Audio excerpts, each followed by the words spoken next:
ఉన్న హోంగార్డ్ ఆత్మహత్య చేసుకుందట. కోడేరు ఎస్ఐ కులం పేరుతో దూషించాడని ఆరోపణ. ఎంత అన్యాయం ఇది అసలు. ఎవడో వివక్ష లేదు అని మాట్లాడుతుంటారు కదా. ఎక్కడ లేదు వివక్ష? ఎక్కడున్నారా? గతంలో ఉండనేమో, మా తాతలు తండ్రులు అప్పుడు ఇంకంతకు ముందు ఉండనేమో. ఇప్పుడు ఎక్కడది వివక్ష? అందరూ సమానమే కదా అంటున్నారు కదా. ఒక హోంగార్డ్ని కులం పేరుతో దూషిస్తే ఆత్మహత్య చేసుకున్నట. నాగర్ కర్నూలు జిల్లా కోడేరు ఎస్ఐ తనను కులం పేరుతో దూషించారని ఆరోపిస్తూ హోంగార్డ్ చెంచు బయ్యన్న ఆత్మహత్యకు పాల్పడ్డాడు. ఈ ఘటన అచ్చంపేట పరిధిలో బుధవారం చోటు చేసుకుంది. సలేశ్వరం జాతరకు వెళ్తున్న క్రమంలోనే ఆయన పురుగుల మందు తాగి ప్రాణాలు వదలడం కలకలం రేపింది. కొల్లాపూర్ పరిధిలోని కోడేరు పోలీస్ స్టేషన్లో హోంగార్డ్గా పనిచేస్తున్న బయ్యన్న మంగళవారం సలేశ్వరం జాతర డ్యూటీకి హాజరు కాకపోవడంతో ఉన్నతాధికారులు అబ్సెంట్ వేసిరట. దీనిపై మనస్తాపానికి గురైన ఆయన బుధవారం తన డ్యూటీ ఆర్డర్ కాపీని తెలంగాణ ఆదివాసీ చెంచు రాష్ట్ర కమిటీ వాట్సాప్ గ్రూప్లో పోస్ట్ చేసిండట. ఓ తెల్ల కాగితంపై Koderu SI Venugopal phone number రాసి తాను సలేశ్వరం జాతర డ్యూటీలో ఉన్నట్లుగా ఫోటో దిగి అదే గ్రూప్లో పెట్టిండట. అనంతరం తన బంధుమిత్రుడైన కొల్లాపూర్ వాసికి ఫోన్ చేసి ఎస్ఐ తనను కులం పేరుతో దూషించారని ఆవేదన వ్యక్తం చేస్తూ ఈ విషయాన్ని వాట్సాప్ గ్రూపుల్లో పోస్ట్ చేయాలని కోరిండట. తాను మందు తాగాను, ఆయాసంగా ఉందని చెప్పిండట. అచ్చంపేటలోని చెక్పోస్ట్ వద్ద బయ్యన్న స్పృహ తప్పి ఉండడాన్ని చూసిన పోలీసులు స్థానిక ఆసుపత్రికి తరలించారు. పరిస్థితి విషమించడంతో నాగర్ కర్నూలు ఆసుపత్రికి తరలిస్తుండగా మార్గ మధ్యలో కన్నుమూశారు. ఘటన పైన కోడేరు ఎస్ఐని వివరణ కోరేందుకు ప్రయత్నించగా అందుబాటులోకి రాలేదట. ఎక్కడ లేదు వివక్ష చెప్పండి. ఇప్పుడు ఇంకొకటి, నిన్న నాకు దయచేసి జాగ్రత్తగా వినండి, సిచ్యువేషన్ ఎంత వరస్ట్గా ఉంటుంది ఈ దేశంలో, ఈ రాష్ట్రంలో అన్నది. చివరికి ఆ అణగారిన వర్గాలు, ఆ దళితులు కావచ్చు, గిరిజనులు కావచ్చు, వివక్ష లేదు. ఈ దేశమంతా ఒకటి, ధర్మాన్ని మనం నమ్ముకోవాలి, ఈ దేశంలో ఉన్న ఈ దేశాన్ని ఫస్ట్ మనం ప్రేమించాలి అని మాట్లాడే వాళ్ళు కూడా వివక్షకు గురైన సంఘటన నిన్న మొన్న ఒకటి జరిగింది. శ్రీరామనవమి సందర్భంగా వినయ్ సాగర్ సర్పంచ్, ఆయన పేరు మల్యాల తిరుపతి, ఎక్కడంటే ఇది కొండయ్యపల్లె, ఎక్కడిది కరీంనగర్. కొండయ్యపల్లెలో దళిత సర్పంచ్కి అవమానం. కొండయ్యపల్లె గ్రామం గంగాధర మండలం. ఇది శ్రీరామనవమి పర్వదినం అంటే అందరూ ఐకమత్యంగా జరుపుకోవాల్సిన పండుగ. నాకు ఈ సోషల్ మీడియాలో రాగానే తనకు ఫోన్ చేసిన, చెప్తాను వినండి. కానీ గంగాధర మండలం కొండయ్యపల్లె గ్రామంలో జరిగిన పరిణామాలు నాగరిక సమాజం తలదించుకునేలా ఉన్నాయి. ఈయన బీజేపీ పార్టీ, ఈయనది హార్డ్ కోర్ బీజేపీ కట్టర్, బండి సంజయ్కి చాలా దగ్గర ఉంటాడు. కానీ ఇంతవరకు ఆయనకు జరిగిన అవమానాన్ని, అరే ఇట్లా జరిగిందా అని కనీసం ఏ నాయకుడు ఫోన్ చేసి మాట్లాడి పరామర్శించినోడు లేడు. ఒక దళిత సర్పంచ్ అని కూడా చూడకుండా భక్తి ముసుగులో జరిగిన కుల వివక్ష ఇప్పుడు మండల వ్యాప్తంగా చర్చనీయాంశమైంది. అసలేం జరిగింది? కొండయ్యపల్లె గ్రామంలో దళిత సామాజిక వర్గానికి చెందిన వ్యక్తి సర్పంచ్గా బాధ్యతలు నిర్వర్తిస్తున్నాడు. ప్రతి ఏడాదిలాగే ఈ ఏడాది కూడా శ్రీరామనవమి వేడుకలను ఘనంగా నిర్వహించారు. అయితే వేడుకల ప్రారంభం నుంచే వివక్ష నీడలు కమ్మేశాయి. ఫోటోగ్రాఫర్ పైన ఆంక్షలు విధించారట. ఎవరా ఫోటోగ్రాఫర్ అంటే ఈ సర్పంచ్కి సంబంధించిన బ్రదర్, వాళ్ళ అన్న కొడుకు. కళ్యాణ మహోత్సవాన్ని ఫోటోలు తీస్తున్న ఒక దళిత యువకుణ్ణి వేదికపై నుంచి కిందకు దిగమంటూ కొందరు హెచ్చరించారు. వివాదం ఎందుకులే అని దళితులు అప్పుడు సంయమనం పాటించారు. తర్వాత సర్పంచ్ మీద మాట్లాడిండ్రు. సర్పంచ్ను వేదికపైకి రానియడమే ఎక్కువైందని, మళ్ళీ ఫోటోలు తీయడానికి అదే వర్గం వారు రావాలా అంటూ కొందరు చేసిన వ్యాఖ్యలు గ్రామస్తులను విస్మయానికి గురిచేశాయి. పరాకాష్ఠకు చేరిన వివక్ష సాయంత్రం ఊరేగింపు ముగిసిన తర్వాత ఉత్సవ విగ్రహాలను ఆలయంలోకి చేర్చే క్రమంలో అసలైన వివాదం మొదలైంది. పూజారి రాములవారి విగ్రహాన్ని సర్పంచ్ తలపైన, సీతమ్మ వారి విగ్రహాన్ని ఉప సర్పంచ్ తలపైన ఉంచి ఆలయంలోకి తీసుకెళ్లాలి అని నిర్ణయించారట. కానీ సర్పంచ్ తలపైన విగ్రహాన్ని ఉంచగానే ఆంజనేయ స్వామి మాలధారణలో ఉన్న ఇద్దరు వ్యక్తులు పరిగెత్తుకుంటూ వచ్చి సర్పంచ్ తలపై ఉన్న విగ్రహాన్ని బలవంతంగా లాక్కున్నారు. ఇది తన పదవికే కాకుండా తన సామాజిక వర్గానికి జరిగిన అవమానంగా భావించిన సర్పంచ్ పోలీసులను ఆశ్రయించిందట. మరి ఎఫ్ఐఆర్ అయిందా? ఇంకా కానట్టుంది, కంప్లైంట్ చేసింది. ఎంత ఘోరం అండి ఇది అసలు. ఆ గ్రామం యొక్క ప్రథమ పౌరుడు, మెజారిటీ ప్రజలు ఆయన్ని ఓటేసి గెలిపించినారు. దళితుడు కాబట్టి, గిరిజనుడు కాబట్టి, బలహీన వర్గాలకు సంబంధించిన వ్యక్తి కాబట్టి తను రాముణ్ణి ఎత్తుకోకూడదా? రామరాజ్యం అంటే ఏంది అసలు? రామరాజ్యం అంటే దాని మీనింగ్ ఏంది? ఇక్కడ విచారకరమైన విషయం ఏంటంటే మళ్ళీ ఇందులో ఎవరైతే ఈ దళితుని అవమానించిన వాళ్ళలో బీసీలు కూడా ఉన్నారు. మనమంతా ఒకటేరా నాయన, మనమంతా ఒకటి లేకపోవడం వల్లనే అవతలోడికి చాలా ఈజీ అయిపోయింది అధికారం చేపట్టి మనల్ని దోపిడీ చేయడం, మన మన మన అధికారాన్ని గుంజుకోవడం. ఎంత అన్యాయం చెప్పండి ఇది. ఎవరయ్యా ఈయన అంటే పాపం పొద్దున లేస్తే పాపం ఈయన నేను వెంటనే ఫోన్ చేసి నెంబర్ తీసుకొని నాకు తెలంగాణ శ్యామ్ నెంబరు నేను సోషల్ మీడియాలో చూసి తనకు ఫోన్ చేసి ఏం జరిగిందని కనుక్కుంటే మళ్ళీ తన కాన్ఫరెన్స్ కలిపితే నేను మాట్లాడితే నేను భోజనం చేస్తున్నా ఆ సమయంలో తను ఏమన్నాడు తెలుసా, నేను పొద్దున లేచిన దగ్గర నుంచి నేను జై శ్రీరామ్ అని 100 సార్లు అంట. నేను ఓన్లీ అంబేద్కర్ జయంతి రోజే నేను జై భీమ్ అని అంట. తను చాలా హార్డ్ కోర్ ఐడియాలజీ ఉన్నటువంటి వ్యక్తి అని ఏడుస్తున్నాడు ఒక సర్పంచ్. ఇంతవరకు మా మండల పార్టీ అధ్యక్షుడు కానీ, జిల్లా అధ్యక్షుడు కానీ, ఎవరైనా కరీంనగర్ జిల్లా అధ్యక్షుడు కృష్ణారెడ్డి గారు బండి సంజయ్కి దగ్గర ఒక్కరన్నా కనీసం ఫోన్ చేయలేదన్న. ఇంతవరకు అడిగినోళ్ళే లేరు, కనీసం ఫోన్ చేస్తే ఎత్తట్లేదని. అంటే మీ ఆలోచన ఏమై ఉంటుంది? మీ పార్టీలో ఉన్న ఒక నాయకుడికి జరిగిన అవమానం కదా అది. రాజకీయంగా వాడుకుంటారు, దళితుల ఓట్లు కావాలా? నేను ఆ తినేది మొత్తం పక్కన పెట్టేసిన. ఆయన ఆ మాటలు మాట్లాడి ఆయన ఏడుస్తుంటే అంత బాధ అనిపించింది ఆ సిచ్యువేషన్. ఒకసారి తనకు నేను కాల్ చేసే ప్రయత్నం చేస్తా. తను ఎవరు అని అంటే, ఇగో ఇతనే. నేను చెప్పిన ధైర్యంగా నిలబడండి, మీలాంటి వాళ్ళు బయటకు వచ్చి మాట్లాడాలి. మీకు జరిగిన అవమానము ఇది మళ్ళీ కంటిన్యూ అవుతుంది. మీ బలం పెరగాలన్నా, ఇంకొకరికి ఇది జరగొద్దన్నా మీరు ఖచ్చితంగా మాట్లాడాలి అని అంటే ఖచ్చితంగా మాట్లాడుతానా అని చెప్పిండు. సో ఇగో ఈయనే ఆ సర్పంచ్ వినయ్ సాగర్ ఆయన పేరు.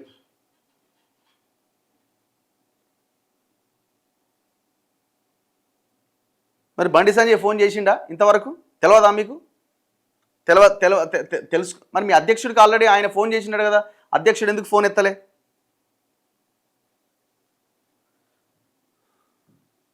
చాలామంది అంటున్నారు కదా ఎక్కడిది వివక్ష అని. ఆయన సర్పంచ్, గ్రామ ప్రథమ పౌరుడు, మెజారిటీ ప్రజలు ఆయన్ని సర్పంచ్గా ఎన్నుకున్నారు. వదిలేయండి, పార్టీలు పక్కన పెట్టండి, ఎవరేంటనేది పక్కన పెట్టండి. ఏ పార్టీ అయితేంది? అన్ని పార్టీలు ఒకటే కదా ఇవాళ. ఏ పార్టీకైనా ఐడియాలజీ ఉందా?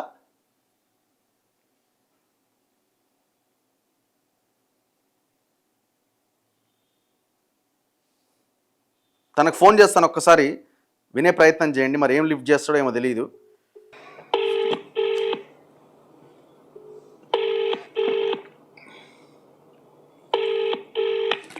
హలో అన్న నమస్తే అన్న, వినయ్ సాగరా? నమస్తే. నమస్తే. మీరు లైవ్లో ఉన్నారన్నా? అన్న ఏం జరిగిందన్న? నేను సోషల్ మీడియాలో నేను చూసిన తర్వాత నీకు ఫోన్ చేసిన నైట్. మీరు అంత బాధపడుతున్నారు, అసలు ఏం జరిగింది? ఇన్సిడెంట్ ఏంటి? అయితే శ్రీరామనవమి రోజు అందరూ మెజారిటీ పీపుల్ అన్న విలేజ్ లా మెజారిటీ పీపుల్ అందరూ నన్ను కళ్యాణం చేయాలని ఆదేశించింది అన్న. అందరి సమక్షంలో కూర్చొని ఒక 3 జంటలు కళ్యాణం మీద కూర్చొని కళ్యాణం చేస్తున్నాం అన్న. అక్కడి నుంచే స్టార్ట్ అయిందన్న వివాదం. ఎట్లా ఊగుండ పెడతారు అని చెప్పేసి ఎవరైతే మెజారిటీ వాళ్ళు ఎవరైతే నాకు చేయాలి, సర్పంచ్ ప్రథమ పౌరుడు ఆయన చేయాలని చెప్పని ఎవరైతే అన్నారు. దీనిలో ఇంకో కీలకం ఏంటంటే అన్న, 2016 ఎవరైతే రాస్తారో వాళ్ళు కళ్యాణం మీద కూర్చోవాలి అని చెప్పి వాళ్ళే ఆలయానికి సంబంధించిన కొంతమంది అది చేసిరన్న. చేస్తే ఒక 3,500 పదాలు ఇచ్చారన్న. అందులో నేను ఒక్కడినన్న. అయితే 5,100 పదాలు ఇచ్చారు కాబట్టి వాళ్ళు ఖచ్చితంగా వాళ్ళే చేయాలి అని చెప్పి నిర్ణయించారన్న. నేనైతే కళ్యాణం మీద కూర్చున్నాం. ఈ క్రమంలోనే అక్కడి నుంచి కింది నుంచి ఆటోమేటిక్ గా వీళ్ళకి ఎవరైతే నాకు ప్రపోజ్ చేసిరో వాళ్ళని కింది నుంచి తిడతానే ఉన్నారు. ఎందుకు ఇట్లా ఇట్లా ఎట్లా ఎందుకు ఎట్లా ఊకుండా పెడతారు, మేము లేమా, ఇది జరుగుతూనే ఉందన్న. అక్కడే 100 మంది జనాలు ఉన్నారన్న. గెలిపించిన వాళ్ళు ప్రతి ఒక్కరు వచ్చారన్న. అక్కడ సుమారు ఒక 350 మంది జనాలు ఉన్నారన్న. 300-400 మంది జనాలు. వెంటనే దింపెత్తే ఇంకా ఇది వివాదం జరుగుద్దన్న ఉద్దేశంలో మరి ఇంకేదో కారణం తెలియదు కానీ నాకైతే కంప్లీట్ గా 90% ప్రజలు నాకు సపోర్టే ఉన్నారన్న విలేజ్ లా. సో మీరు కళ్యాణంలో కూర్చున్నారు మొత్తానికి? మేము కళ్యాణంలో కూర్చున్నా. అయితే మా అన్న కొడుకు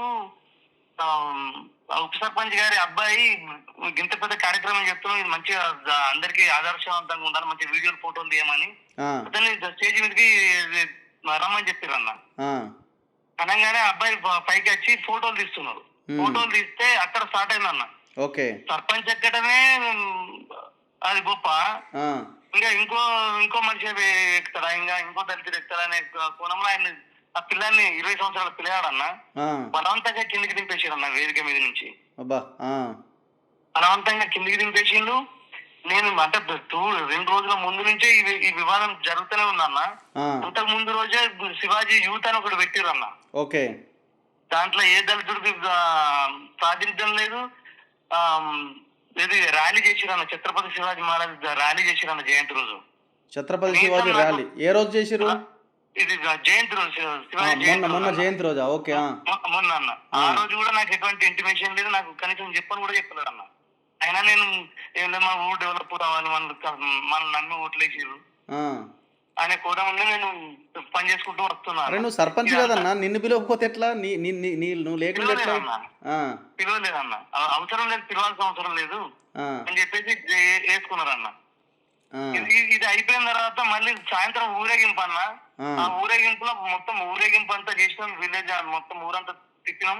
తిప్పేసి ఆ దేవుడి విగ్రహాన్ని లోపల పెట్టే క్రమంలో అసలు వివాదం మొదలైందన్న. నేను నా చేతికి పెద్ద మనిషి ఉంటాడన్న, ఆయన పైనుంచి ఆల్రెడీ పిలిచిరు, సాములను పిలిచిరు. ఆ సాములు ఎగిరి అలసిపోయి ఆ స్టేజ్ దగ్గర కూర్చున్నారన్న కొద్ది దూరంలో. ఓకే. ఒక కొబ్బరికాయ కొట్టి దేవుళ్ళని కిందికి దించారన్న రథం నుంచి. ఈ గ్రామంలో కొబ్బరికాయ కొట్టిండు మా పెద్ద మనిషి, కొట్టేసి ఆ దేవుడిని తీసి పట్టుకున్నాడు. అప్పటికి సాములను పిలిస్తే ఆ సాము దగ్గరికి వచ్చే పరిస్థితులు లేరన్న, దూరంలో ఉన్నారు. దూరంలో ఉంటే పక్కనే ఉన్న ఇంకో స్వామి ఏమన్నారంటే, సర్పంచ్ స్వామి ఉన్నారు కదా, సర్పంచ్ స్వామికి ఇవ్వండి అని చెప్పి ఆ స్వామి అన్నారన్న. అనగానే ఆ పెద్ద మనిషి నా చేతికి రాముల వారి విగ్రహం ఇచ్చినారు, ఉప సర్పంచ్ వారి అబ్బాయికి ఏమో సీతమ్మ వారి విగ్రహాన్ని ఇచ్చి, ఇంకా లక్ష్మణుడిది ఆంజనేయ విగ్రహం ఇంకా పైన ఉన్నాయన్న.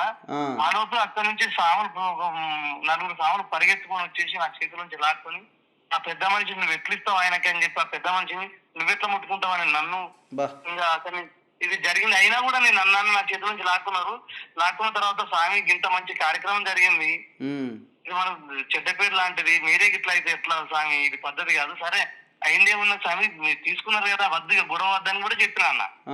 చెప్పిన తర్వాత అయినా ఇంకా నేను వారించకుండా అక్కడి నుంచి ఉప సర్పంచ్ గారు పైన ఉన్నారన్న, లేడీ మహిళ ఆమె ఉండి, మీరు ఇట్లా చేయొద్దు స్వాములు, మీరు అట్లాంటప్పుడు ఊరినందరిని ఎందుకు పిలిచినారు, ఊరిని ఎందుకు పిలిచినారంటే మిమ్మల్ని మేము రమ్మన్నామా, మీరు ఎవరు రమ్మని చెప్పారు అని చెప్పేసి ఆమె అన్న తర్వాత నేను కొద్దిగా ఫైర్ కావాల్సి వచ్చింది. ఒక లేడీ ఉప సర్పంచ్ ఆమె చెప్పిన తర్వాత కూడా ఆమె మీద కూడా మీరు ఫైర్కి వెళ్తున్నారు. మరి ఇప్పుడు ఇది అంతా ఎవరు చేసింది ఎవరన్నా? ఇది అంతా ఎవరున్నారు దీని వెనకాల? దాంట్లో 6 అన్న, 4 యాదవులు ఉన్నారన్న, 2 గౌడ్స్ ఉన్నారన్న. ఇంకా వెనకాల పాపం వాళ్ళు పిల్లగాళ్ళు, వాళ్ళకి తెలియదు అన్న, కొత్తగా మానేసుకుని ఏం చేయాలి అసలు, కార్యం అంటే ఏంటి, హిందుత్వం అంటే ధర్మం అంటే ఏంటి, వాళ్ళకి ఏం తెలియదు అన్న. వెనకాల కాదన్నా, మిమ్మల్ని కూడా మేము అప్పుడప్పుడు సోషల్ మీడియాలో అక్కడిక్కడ చూస్తుంటాము, మీరు కూడా ధర్మం గురించే మాట్లాడుతుంటారు కదా ఎక్కువ. మీరు దళితులు అంటే చాలా. నేను పొద్దుట లేస్తే సాయంత్రం పడుకునే వరకు ఒక 200 సార్లు చేసిరామంటా అన్న. ప్రతి పిల్లాడు ఎవరు కనిపించిన మా ఊర్లో గాని పక్క ఊర్లో గాని ఎక్కడ కలిసిన స్కూల్ పిల్లలు గాని అందరికి జైశ్రీరామని చెప్పి, నమస్తే అంటే వద్దు జైశ్రీరామని చెప్పాను అని చెప్పే మనిషిగా ఉన్నా నేను. హిందుత్వం కోసం, ధర్మం కోసం సంజయ్ అన్న పిలుపుతో నేను వచ్చిన నేను 100 సంవత్సరాల క్రైస్తవ్యాన్ని ఒకే ఒక మాట, సంజయ్ అన్న మాటతోటి నేను సంజయ్ అన్న వెంట నడిచి ఉన్నా అన్న. అంటే మీరు ఫస్ట్ క్రైస్తవంలో ఉండేనా అన్న? అంతకుముందు మేము హిందూ అన్న.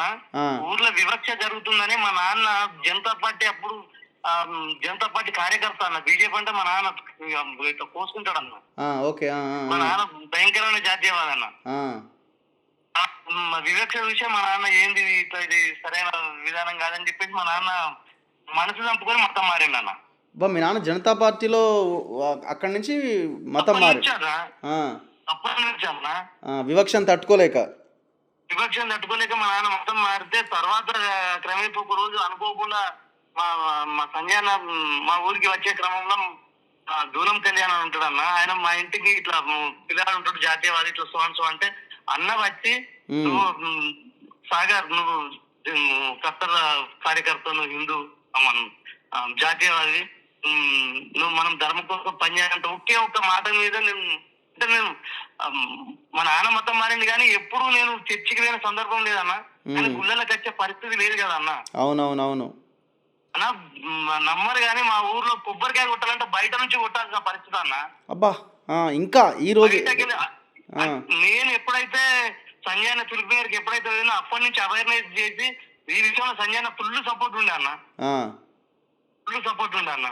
ఈ విషయంలో సంజయ్ ఎక్కడైనా ప్రతి ఒక్కరికి పరిచయం చేస్తారన్న, కట్టర్ కార్యకర్త, హిందూ కార్యకర్త.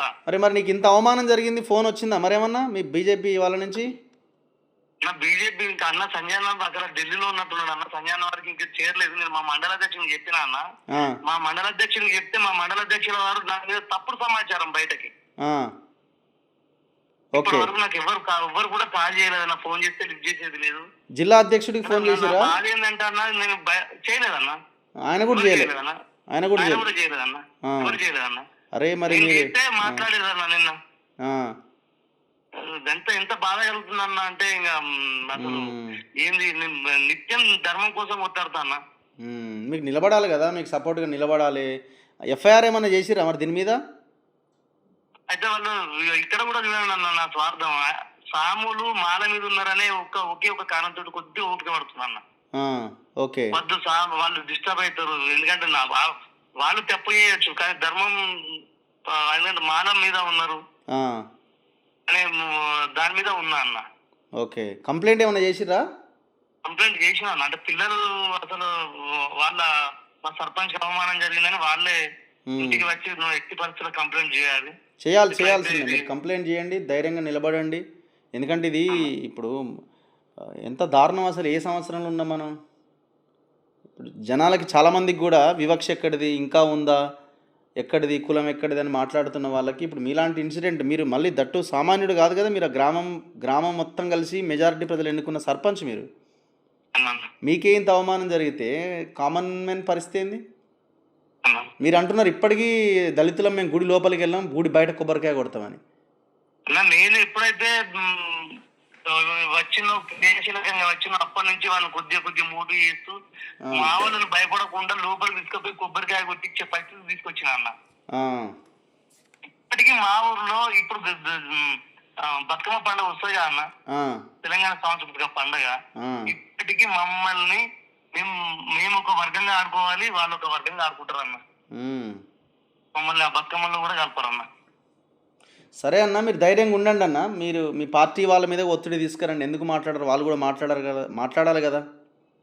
నా పార్టీ కదన్నా, హిందుత్వం బతకాలన్నా, సనాతన ధర్మం బతకాలనే కొట్లాడుతున్నా అన్న.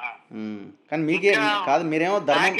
నాకే ఈ పరిస్థితి ఉంటే నిత్యం పొద్దుట్లెత్తే జైశ్రీరామ్ అనడానికే నాకే అసలు సపోర్ట్ లేదు, ఏది లేదు. నేను అసలు ఏం చేయాలో అర్థమైతలేదు అన్న.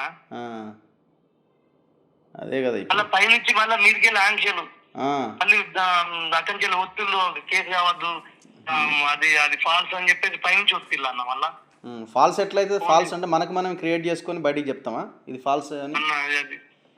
అదన్నా ఇంకా అంటే నేను సోషల్ యాక్టివిటీ చేసుకుంటా అన్న. నేను ఏం వర్క్ చేసినారు అక్కడ మీరు? నేను పెయింటింగ్ వర్క్ చేసుకుంటా అన్న. ఓకే, పెయింటింగ్ వర్క్ చేసుకుంటూ నాకు ఒక 10,000 వస్తాను, 5,000 సామాజిక సేవల కోసం వినియోగిస్తా అన్న. ఓకే ఓకే, ఇప్పటి వరకు ఒక 48 దాన సంస్కారాలు చేసిన అన్న.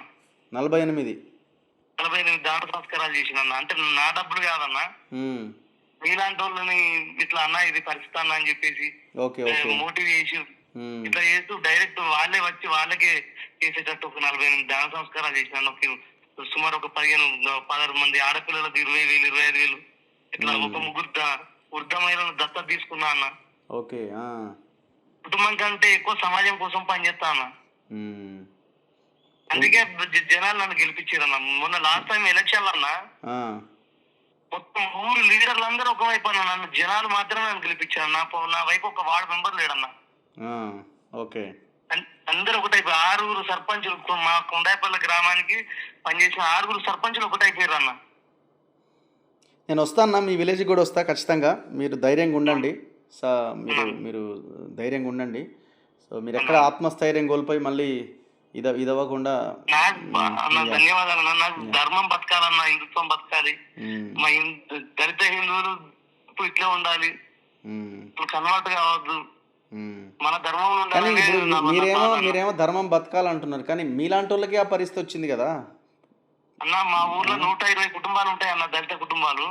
120. 120లో ఈ వివక్ష తట్టుకోలేక 110 మంది మతం మారిరు అన్న. బా 110 మంది మతం మారిరా? 110 కుటుంబాలు మతం మారినాయి అన్న. ఒక 10 కుటుంబాలు మిగిలినాయి అన్న. నేను వచ్చిన తర్వాత ఈ 15 సంవత్సరాలు నా ఈ జీవితంలో 15 సంవత్సరాల్లో 5గురిని మార్చే ప్రయత్నం చేసి హిందుత్వం తీసుకొచ్చిన. అందరికి అవేర్నెస్ చేసుకుంటా మన హిందుత్వం ఇట్లా ఉంటుంది, మనం మతం మారుతుంటే మన జాతీయ భావం తగ్గుద్ది. నిత్యం ఇదే పని మీద ఉంటా అన్న. సరే అన్న, ఓకే. ఈ 15 కుటుంబాలు కూడా మారే పరిస్థితికి వచ్చింది అన్న. చివరికి ఏముంటుంది మరి?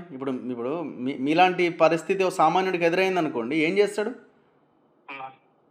నాకు ఆ గుడిలోకి ఎంట్రీ లేదనుకున్నప్పుడు, నన్ను అవమానిస్తున్నారు అన్నప్పుడు, నా మీద వివక్ష చూపిస్తారు అన్నప్పుడు ఏం చేస్తాడు? అవతలోడు రమ్మంటున్నాడు కదా. అదే అదన్న. రైట్ అన్న, కలుద్దామన్న మనం. మీరు ధైర్యంగా ఉండండి. Thank you.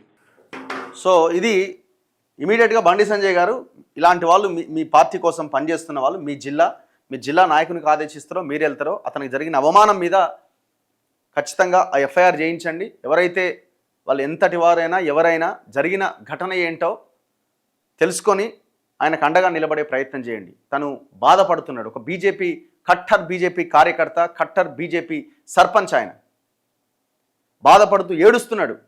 అన్న పొద్దున లేస్తే నేను జై శ్రీరామ్ అంట, నాకు జరిగిన అవమానం ఇది, ఒక్కరు కూడా నాకు అండగా లేరు అన్న ఆవేదన ఆయన వ్యక్తం చేసిండు. సరే అని ఇప్పుడు చెప్పకపోవచ్చేమో, ఎందుకంటే పార్టీలో ఉన్నాడు కాబట్టి, భవిష్యత్ రాజకీయం ఇవన్నింటి నేపథ్యంలో వాళ్ళు ఏముంటుందో నేను మాట్లాడినా కదా తనతో. ఫోన్ లిఫ్ట్ చేయట్లేదు. నేను మార్నింగ్ లైవ్లో కాల్ చేస్తాను కూడా చెప్పినా, సరే అన్న ఖచ్చితంగా మాట్లాడుతా అన్నాడు. బట్ మరి బిజీ ఉన్నాడేమో. వీలైతే మళ్ళీ ఒకవేళ లైన్లోకి వస్తే తీసుకునే ప్రయత్నం